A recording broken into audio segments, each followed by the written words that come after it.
Сайн байцгаана уу? Нээлттэй нийгэм форумоос бэлтгэн хүргэдэг форум подкастын дугаарыг та бүхэнд хүрэхэд бэлэн боллоо. За өнөөдөр манай зочин бол оюуны инновац төрийн бас байгууллагын гүйцэтгэх захирал эрх зүйн судлаач Түр бол байгаа. Тэгэхээр бидний ярих сэдэв маань хараат бус хяналтын байгууллагууд ба томилгооны сонсгол гэсэн энэ сэдвийн хүрээнд өнөөдөр бид нар ярилцсанаа. Тэгэхээр мэдээж төрийн эрх мэдлийн хуваарлалт хяналт тэнцвэр бол арчилсан тогтолцооны үндэс суурь юм. За үүнийг бол хүмүүс хөвчлэн шүүх, хууль тогтоох, гүйцэтгэх засаглалын салаа мөчрөөр ойлгоод байдаг. Клинд бас их чухал үүрэг гүйцэтгэдэг. Дөрөвдөх засаглалын одоо институцүүд гэж байдгаа. Тэгэхээр эхний асуулт маань бол энэ хараат бус хяналтын байгууллагуудыг яагаад дөрөвдөх засаглалын байгууллагууд гэж нэрлэдэг юм бэ? За энэ хараат бус байдалд нь удирдлагын томилгоо үүнд ялангуяа энэ нээлттэй сонсгол ямар үүрэг ач холбогдолтой байдаг юм бэ гэдэг энэ асуултаас эхлэе. За өнөөдрийн подкастт оролцуулж байгаа та бүхэнд баярлалаа. Тэгэхээр энэ зохицуулт хийх, хяналт тавих чиг үүргийг одоо хараат бусаар хэрэгжүүлэх бие даасан байгууллагуудыг бол энэ ардчилсан засгийн чанарыг сайжруулах, шударга зарчимт байдлыг хангах ийм зохицуулттай байдаг. Тэгэхээр энэ болохоор одоо би энийг одоо авч үзэхдээ бол бие даасан агентлаг буюу байгууллага гэдгээр бол авч үзээд байдаг. За манайд энэ зарчим, энэ ойлголт хэрхэн яаж тусгасан бэ гэдэг талаар аваад үзэх юм бол Монгол улсын үндсэн хуульд бол тодорхой агуулга орсон байдаг. Улсын их хурл өөрөө энэ байгууллагуудыг хинтээж хуваалцдаг тийм онцгой бүрэн эрхийнхээ хүрээнд одоо бие даасан үйл ажиллагааг явуулах зорилгоор бол ард түмнээс сонгогдсон парламент энэ чиг үүргийг хэрэгжүүлэх байгууллагууд байх ёстой гэдэг концепцийг бол тухайн үед бол үндсэн хуулийн агуулгаар оруулж ирсэн байна. Энэ агуулгынхаа хүрээнээс авч үзэх юм бол манай улсад одоо яг ийм бие даасан хараат бус ийм байгууллагууд байна уу гэдээ харах дээр байна. Энэ дээрээс жишээлбэл авч үзэх юм бол сонгуулийн ерөнхий хороо, санхүүгийн зохицуулах хороо, төрийн аудитын байгууллага, за Монгол банк, хүний эрхийн үндэсний комисс гэдэг энэ гэх мэт одоо энэ олон байгууллагууд бол улсын хурлаас томилогдож үйл ажиллагаагаа улсын хурлд хариуцсан тайлбарладаг ийм байгууллагууд бол байгаад байгаа гэж. За мөн үүний суурь харилцааг бол бас зохицуулж ингэж бие даасан засгийн газараас хараат бус бие даасан байгууллага гэдэг агуулгаар нь юун дээр оруулж ирсэн бэ гэхээр захиргааны ерөнхий хууль дээр энэ асуудал агуулгыг бол тусгаж өгөө 5 дугаар зүйлийн 5-1-д бол зааж өгсөн байдаг. Энэ бол нийтийн ашиг сонирхлыг илэрхийлэх, бусдыг захирамжилсан шийдвэр гаргадаг нийтийн эрх зүйн этгээд байна гэдэг ийм агуулгын хүрээн дээрээс гаргаж үзээд авч утсан байгаа нь бол илүү чухал одоо нэг хуулийнхаа концепцийг бүрэн агуулгаж өгсөн байна. За тэгвэл эдгээр байгууллагыг ингээд хууль тогтоомж үндсэн хуулийн онлынхаа асуудлуудыг хүрээнд ингээд аваад үзсэн байх юм бол энийг хэрхэн яаж бий болгож бүрдүүлэх ёстой юм бэ гэдэг асуудал бол чухал ач холбогдолтой зүйл байдаг. За бид бүхэн одоо яг энэ талаарх ингээд судалгаа хийгээд харахад энэ байгууллагуудыг бий болгоход бол нэлээд онцлогтой байх ёстой гэж. Энэ бол улс төрөөс хараат бус. Хамгийн гол юм нь бол улс төрөөс хараат бус байх агуулгыг бол үндсэн гол шинжийг бол гаргаж ирсэн байдаг. Гэхдээ энэ хараат бусаар бий болгохдоо бол нэг тодорхой 4 зүйлд бол үндэслэх нь чухал юм а гэж бол гаргаж ирсэн байж. За энэ дээр бол тухайлах юм бол одоо тодорхой салбар одоо хуулиуд тогтоомжийн биелэлтийг хангах, төрийн бодлогыг хэрэгжүүлэх чиг үүрэг бүхий төрийн байгууллагын шинжийг одоо төлөвийг бүрэн хадгалах ёстой гэдэг ийм агуулгыг бол харддаг. Тус тусынхаа хуулиудаар зохицуулдаг гэсэн утгатай. Гэхдээ тэр байгууллагууд маань одоо бие даасан байгууллага жишээлбэл төрийн аудитын байгууллага төрийн санхүү төсвийн хяналтыг хараат бусаар хэрэгжүүлэх гэдэг утгаараа энэ байгууллагын хувьд бол ингэж тодорхойлж өгдөг. За парламентаас буюу одоо улсын хурлын оролцоотойгоор байгуулагдаж үйл ажиллагаагаа тайлбарладаг. За гэхдээ парламентын оролцоотой гэдэг үгээр нь зөвхөн парламент одоо оролцоод томилждаг биш. Олон талын төлөөллийг оролцуулсан байдлуудаар ингэж энэ томилгоог хийх нь бол нөгөө бие даасан хараат бус байдлын баталгааг хангаж өгдөг гэдэг нь томилгооныхаа асуудал дээр ингэж яригч. За мөн үйл ажиллагааны санхүүжилт нь бол төрийн санхүүгийн их усүрээс одоо төвлөрсөн төсвөө санхүүждэг байна. Томилгоо нь үйл ажиллагаа нь өөрөө хараат бус, томилгоо нь хараат бус, санхүүгийн хувьд ч гэсэн хараат бус байх тэр болцоог нь бас хууль тогтоомжоор олгох нь зүйтэй гэдэг агуулгыг бол гаргаж ирдэг. За мөн удирдлага нь нөгөө парламентын юуч юм бол 4 жилийн хугацаатай байгаа даа шүү дээ. Гэтэл энэ байгууллагуудын хувьд бол томилгооных нь хугацаа нь бол нэг 5-6 жил буюу одоо улсын их хурл одоо парламентаас урт хугацаатайгаар байдгийг хараат бусаар хэрэгжүүлэх гэдэг. Ийм үндсэн шинж агуулгуудыг бол харгалгаж оруулж ирсэн ийм онцлогтой зүйлүүд бол байгаамаа. За баярлалаа. Тэгэхээр дөрөв дэх засал гээд нэрлээд байгаа бас нэг шалтгаан одоо ингээ хамгийн товчоор хэлэх юм бол таны судалгааг уншиж хахад нөгөө түрүүний ярьсан засаглалын 3 салаа гол салаа мөчрөөсөө тустай хараад бус үйл ажиллагаа нийтийн ашигын төлөө хэрэгжүүлж байгаа болохоор чиг үүргийг хэрэгжүүлж байгаа болохоор бол дөрөв дэх засаглалын байгууллагуудаа гэж ингэж хэлдэг тий. Тэгэхээр одоо энэ томилгооныхын тухай одоо хэдүүлээ илүү одоо наривчлж яриа л да. Тэгэхээр нээлттэй сонсгол гэдэг энэ зүйлийг бол одоо нэвтрүүлээд бас манай нэлээд хэдэн жил боллоо. За тэгэхээр сүүлийн одоо жилүүдэд жишээлбэл нээлттэй сонсгол бол одоо яг томилгоон дээр бол нэлээд хэрэглэгдсэн. За энэ жилийн хувьд харин одоо энэ хараад бас хяналтын институтийн томилгоо нэлээд явагдлаа. Монгол Улсын ерөнхий прокурорын томилгоо явагдсан байгаа тийм. За дээрэс нь бол авилгатай тэмцэх газрын даргаыг одоо томилсон шийдвэрийг улсын хурлаас гаргалаа. Энэ хоёр албан тушаалтныг бол улираан томилсон. Тэгэхээр улираан томилох асуудал байгаа. Дээрээс нь бол нодон бид нар хэрвээ манай үзэгчид санаж байгаа бол таны дурдсан энэ аудитын байгууллага төрийн аудитын ерөнхий аудитор Монгол Улсын ерөнхий аудиторыг бол бас шинээр томилсон. Гэхдээ нөхөн томилсон байгаа. Тэгэхээр одоо энэ нээлттэй сонсголыг яагаад одоо энэ нөхөн томилго, улираан томилгоход одоо процессын хувьд ашиглахгүй явуулахгүй юм шийдвэрүүдийг гаргаваа. Энэ одоо хуулийн талаас тайлбарлах юм бол таны зүгээс ямар байр суурьтай, ямар тайлбарыг өгөх вэ? Тийм ардчилсан төрийн гол онцлог бол аливаа шийдвэр бол олон нийтийн амьдралаас одоо урган гардаг тийм тэдний төлөө үйлчлдэг байх бол чухал зүйлүүд байдаг. Тэгэхээр иргэн бол энэ улс төрийн болон одоо энэ томилгоонууд дээр бол мэдих хэрхий бол хангах зайлшгүй чухал зүйлүүдийн нэг гэдэг агуулга бол суурь зарчим. Харин бол энэ нийтийн сонсголын тухай хууль гэдэг одоо энэ сонсгол хийх гэдэг асуудлыг агуулгыг бол манай улсын хувьд бол 2015 онд бол зохицуулж ирсэн байгаа. За энэ дотроосоо бол одоо энэ нээлттэй сонсгол буюу одоо томилгооны нээлттэй сонсголыг хийх гэдэг харилцааг 2021 онд бол улсын хурлын хяналт шалгалтын тухай хууль, улсын хурлын дэгийн тухай хууль гэдэг одоо холбогдох хууль тогтоомжуудаар нээлттэй сонсгол хийх дээр зарчим одоо хийх агуулгуудыг бүгдийг нэрээ тодорхойлж өгсөн байж. За сая таны ярьдаг улсын ерөнхий прокурор, авилгатай тэмцэх газрын дарга, за өмнөх төр төрийн аудитын ерөнхий аудиторыг одоо нөхөн томилсон асуудлууд дээр сонсгол хийгдсэнгүү өнгөрчлөө гэдэг асуудлууд яригдж байна. За энэ хууль тогтоомжн дээр нь бол одоо жишээлбэл авилгатай тэмцэх газрын даргыг томилгоон дээр бол авилгатай тэмцэх газрын даргыг нээлттэй сонсголын үндсэн дээр 6 жилийн хугацаатаагаар улсын хурл томилно гэсэн ийм хуулийн тодорхой зохицуулт байгаа. За мөн улсын хурлын чуулганы хуралдааны дэгийн тухай хууль дээр авилгатай тэмцэх газрын даргыг одоо томилох төр процедур улсын хурлаас томилогддог байгууллагуудын процессыг бол зааж өгсөн байж. За энэ дээрээс хараад үзэхдээ бол энэ улираан томилох, нөхөн томилох гэдэг асуудлууд дээр томилгооны сонсгол хийхгүй байх гэсэн ойлголт бол хуулийн дээр бол байхгүй байна. Заавал хийх ёстой байсан ийм процесс байсан. Гэхдээ яг энэ ягаад процессыг хийгээгүй гэдэг юунууд бол маш хурдтай бид нар ингээд юутай ингээд өргөн санал болголоо улсын хурл хилцлээ батлаа гэдэг нэг олон нийтээр нэг ямар ч тийм санал авах болцоогүй байдлуудаар ингээд явчихж байгаа учраас энэ өөрөө бас нэг зөрчлийг бол үүсгэсэн гэж бол хувь судлаачийн хувьд бол харж байгаа.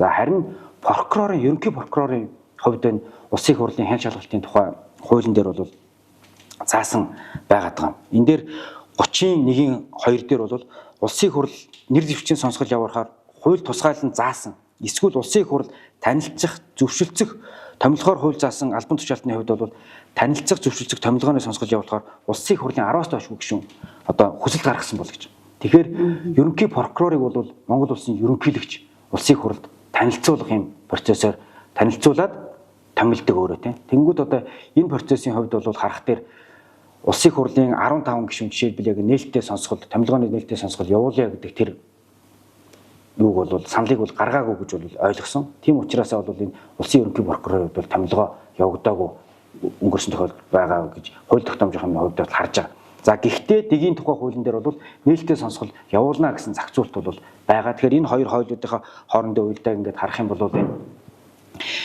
улсын хурлын хяналт шалгалтын тухай хуулийн хувьд бол авилгатай тэмцэх газрын дарга дээр бол заавалчгүй сонсгол хийх ёстой байсан. Энэ процессыг бол хийгээгүй. За харин энэ ерөнхий прокурорын хувьд бол энэ зөвшөлдсөх гэдэг үднээсээ бол хийгээгүй явах нь бол бас яг хууль тогтоомжийг бас зөрчөөгүй гэсэн нөхцөл байдлууд бол бас харагдаж байгаа. Тэгэхээр улсын хурлын хяналт шалгалтын тухай хуульд яагаад энэ томилгооны сонсгол хийдэм бэ гэдэг зорилгыг нь бол сонгогчдын дээрэгдийн нэр дэвшигчийн талаар мэдэх эрхийг хангах гэдэг жаа. Тэгэхээр одоо таны яриан дээр үндэслээд ингээд үнэх юм бол улсын хурлын зүгээс одоо бидний нэр дэвшигчдийн талаар мэдэх эрхийг хангахад бол анхаарсангүй гэж одоо дүгнж байна гэж ойлголоо тий.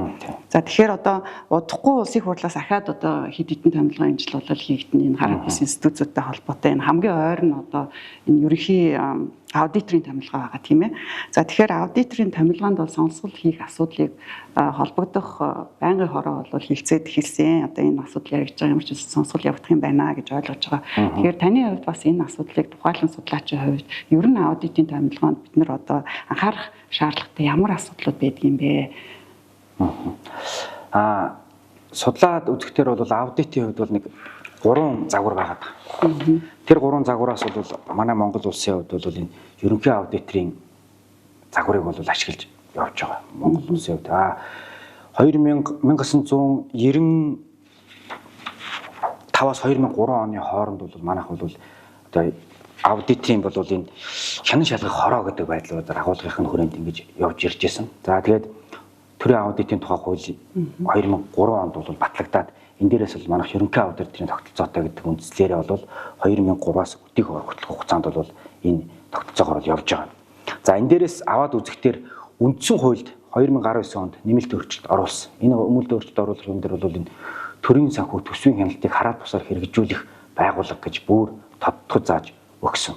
За үүнтэй холбогдуулаад төрийн аудитын тухай хуулийн шинжилсэн найруулгыг 2020 оны 5 дугаар сард бол улсын хурлаас баталж гаргасан. За энэ баталж гаргахтаа бол улсын хурлын одоо тэр өмнөх тэр ерөнхий аудиторын томилгоотой холбоотой байсан тэр бүх зохицуултууд яг хэвээрээ ороод ирсэн. Энэ зохицуулт нь юу гэж орж ирсэн бэ гэхээр ерөнхий аудиторыг улсын хурлын даргын санд болгосноор нээлттэй сонсгол хийж улсын хурл 6 жилийн хугацаатаагаар томилно гэсэн зохицуулт ороод ирсэн байж.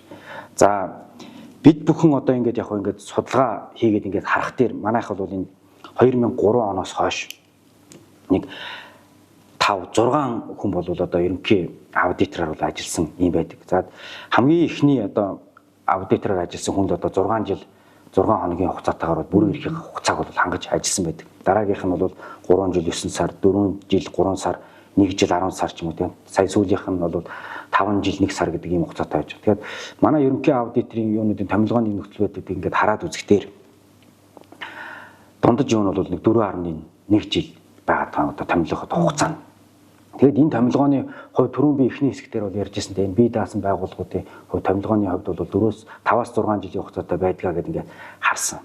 Гэтэл манай дээр нөхцөл байдал яаж явагдаад ингээд ирсэн бэ гэдгийг харах дээр 2012, 16 тий энэ онуудын ингээд юун дээрээс харах дээр улсын хурлын ээлж сонгуул болсны дараагаар ерөнхий аудиторууд ингээд солигдоод яваад ирсэн юм тохиолдол бол гарсан. Тэгэхээр энэ нь болохоор нөгөө улс төрөөс нөгөө хараат бус бие даасан байх гэдэг тэр нөхцөл байдал бол алдагдаад ирсэн байгаа болов уу гэдэг зур дүгнэлтийг бол энэ дээрээс бол хийж харж байгаа. Тэгэхээр энэ олон улсын байгууллага, энэ олон улсын жишгүүд ямар байдаг вэ гэхээр энэ улсын хурлын дарга гэдэг өөрөө санал болгоно гэж шүү дээ. Тэгэхээр улсын хурлын даргын өөрийнх нь чиг үүрэг ямар юм бэ гэдгийг бид нар юусэн бодож үзэх хэрэгтэй юм шиг. Улсын хурлын дарга бол улсын хурлыг гадаад дотоодод одоо төлөөлөх, одоо тэгээд үндсэн тэр хуралдааныг удирдах, чиглүүлэх гэдэг тэр агуулгаар бол зохицуулагдсан асуудал байдаг. Гэтэл бид нэр одоо энэ үндсэн хуулийн дээр нөгөө тэр суурь зарчмаа 92 онд зохицуулсан. Түүнээс хойших нөгөө энэ томилгоотой холбоотой бие даасан байгууллагуудын хуулийг ингээ харах дээр их хурлын дарга бол нэг 8 байгууллагыг бол одоо нөгөө бие даасан байгууллагуудын чинь дарга нарыг бүгдийг томилох тийм санд болгох тийм субъект болсон яваад байгаа. Тэгэхээр эргээд харах дээр энэ нөгөө 12 16 онуудад улсын хурлын ээлж сонгуул болсны дараа ерөнхий аудитор солигдож ийн гэдэг чинь нөгөө улс төртэй хамааралтай болсон. Нөгөө улсын хурлаас хууль тогтоох байгууллагынхаа тасаа хараад болцсон байгаа учраас энэ томилгоонууд тэгдэд байна гэсэн. Тэгэхээр ингээд явахдаа улсын хурлын даргад одоо ингээд 8 хуулиар ингээд бүгднгээр оруулсан байнгут бид нар нөгөө явцынхаа дунд энэ чинь нөгөө нэг цаг хугацааны хувьд өөр байж байгаа ш. Тэнгүүтэл харж байгаа за улсын хурлын хин санал болгох юм бэ даргын нэгүүд. За улсын хурлын дарга санал болгоё. Улсын хурлын дарга санал болгоё гэдэг ч юм уу те. Ингээд явчих дээр нөгөө улсын хурлын дарга гэдэг чинь өөрөө маш том эрх мэдэлтэй итгэж болцсон байгаа байхгүй ингээд эргээд биднийг ингээд харах. Тэгэхээр энэ зохицуултыг бид нар цаашид анхаарах хэрэгтэй юм байггүй анхаарах хэрэгтэй байдал бий болж байна гэж харж байгаа. За энэ тухайлан бол төрийн санхүү төсвийн хяналтыг хараа тусаа хэрэгжүүлж Монгол улсад одоо төр одоо энэ хяналт шалгалтыг хийж байгаа асуудал бол улсын хурлын дарга энэ хүнийг бол одоо би чамд санал болгосон учраас гэдэг тэр тийм байдлуудаар явах гээд байна шүү дээ тийм. Тэгэхээр олон улсын ингээд жишгүүдээс ингээд харах тэр бол ямар байдаг вэ гэхээр энэ парламент ч нөөрэ олон талын төлөөллөд оролцсон байдаг тийм. Тэгэхээр энэ төрийн санхүү төсвийн хяналттай холбоотой энэ асуудлыг бол энэ цөөнхөө санал болгодог байдлаар. Цөөнх санал болгоод цөөнх одоо тэр нэр дэвшигчдийг одоо нээлттэй сонгож шалгаруулалт зарлаач юм уу тийм. Тэн дээрээс хүмүүс орж ирэнгүүт нь тэр сонгон шалгаруулалтынхаа үндсэн дээрээс санал улсыг хурал санал болгоод улсыг хурал түүнийг нь одоо нээлттэй сонсгол тэр бүх процессуудаараа авч яваад томилдог байх юм бол нөгөө бие даасан хараад бас байх тэр баталгаа нь бол илүү сайн хангагдах юм нөхцөл байдал бол харагдаж байгаа л гэж бол харж байна.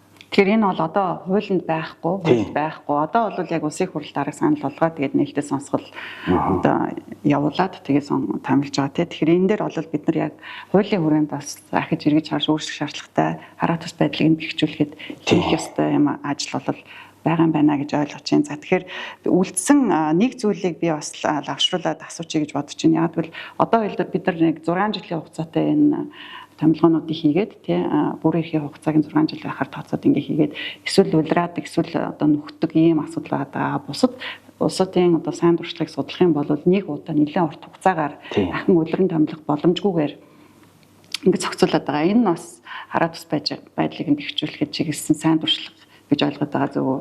Зөв. Ер нь бол улиран томилно гэдэг чинь өөрөө нөгөө томилсон этгээдтэй нөгөө нэг одоо тэр хүний одоо дараа нь томилогдохын тулд ямар нэгэн байдлуудаар нөгөө эрх ашиг нундагж байгаа учраас хүн бас нөхцөл байдал бий болдог гэдэг утгаар нь бол бас энэ олон улсын одоо байгууллагууд одоо олон улсад бол зохицуулалт нь бол нэг удаагаар урт хугацаанд одоо бий даасан байдлыг нь одоо жишээлбэл ерөнхий аудиторыг бол одоо нэг удаа 9 жилийн хугацаатаар томилох гэдэг ч юм уу тийм ийм байдлуудаар явах процесс нь бол илүү чухал байгаад байгаа нь бол хараа тус бий даасан байдалд нь чухал гэж бол харж байгаа. Цэцэн гişүүдээ цэцэн гişүүдээ өвч гэсэн тэгж харж байгаа. За мөн одоо авилгатай тэмцэх газрын дарга ч гэсэн тэ улиран цайн томилж болно гэдэг нь зохицуулалт нь ороод ирсэн байгаа учраас ингээд томилогдоод явж байгаа жишээний да сонгуулийн ерөнхий орны дарга маань жишээлбэл тэ одоо Монгол банкны ерөнхийлөгч юм одоо энэ байгуул манай бие даасан хараад бас энэ байгууллагуудын хувьд бол нэг удаагийн урт хугацаагаар томилогдох ийм зохицуултыг хийж өгөх нь бол илүү чухал юм аа л гэж харж байгаа. За одоо жишээлбэл юу яагаад харах юм бол одоо шүүх эрх мэдлийн салбар дах бие даасан байгууллага жишээлбэл шүүх эрхийг зөвлөлөө гэж байгуулга байгаа гэдэг. Тэрийг бол одоо 2021 онд хийсэн шүүхийн тухай хуулиар бол 4 жилд нэг удаа ерөөсөө улиран томилохгүйгээр нэг удаа л хараа тусаар үйл ажиллагаагаа явуулах гэдэг тэр чиглэлийг оруулаад ирсэн. Тэгэхээр манайд тийм жишг тогтож явж байгаа юу гэвэл тогтож явж байгаа тийм. За мөн шүүхийн сахилгаагаар 6 жилийн хугацаатай ингэж явж байгаа. Тэгэхээр бид нэр энэ цаашид энэ бие даасан хараат бус үйл ажиллагаа явуулдаг энэ байгууллагуудын удирдлагуудыг томилохтой бол нэг удаа урт хугацаагаар томилох. Тэгээд улсын хурлын дарга ганцаараа санал болгодог биш. Энэ олонх одоо цөөнх тэр бүх зүйлүүд ингэж нээлттэй сонгон шалгуулж явуулдаг тэр олон процессыг явуулж гаргаж сонгон шалгуулалт хийх юм бол илүү үр дүнтэй тэр хараа тус байдал нь бол хангагдаж чаднаа л гэж харж байгаа. За өнөөдрийн подкастад ирж одоо цаг үеийн сонирхолтой сэдвэр одоо судлаачийн байр суурь за хуулийн талаас тайлбар өгч оролцсон түр бол танд баярлалаа. Тэгэхээр үзэгчтэй бас бидэнтэй хамт байж өнөөдрийн энэ сэдвийг сонсож сонирхсанд бас баярлалаа. Баяртай. Баярлалаа.